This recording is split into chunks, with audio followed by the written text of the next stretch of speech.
Respons artis Jessica Iskandar setelah tahu sang sahabat, Michael Yukinobu De Vretes atau MYD ternyata pernah naksir dirinya.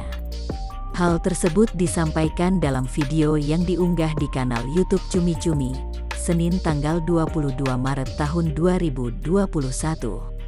Ia mengaku kaget setelah mengetahui bahwa Nobu pernah memendam perasaannya.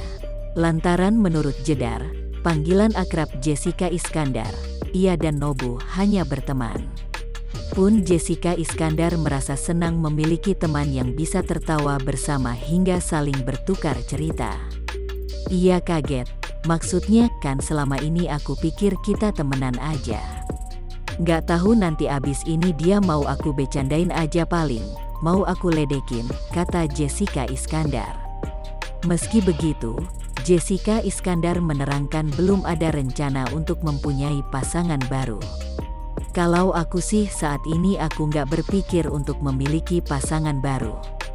Tapi kalau saat ini sih aku berteman-berteman, lanjutnya. Terus ya udah mencoba untuk mencintai diri sendiri dulu, menikmati hidup, ngurusin anak. Itu fokus utama aku, tapi nggak menutup kemungkinan apa-apa, tandas Jessica Iskandar.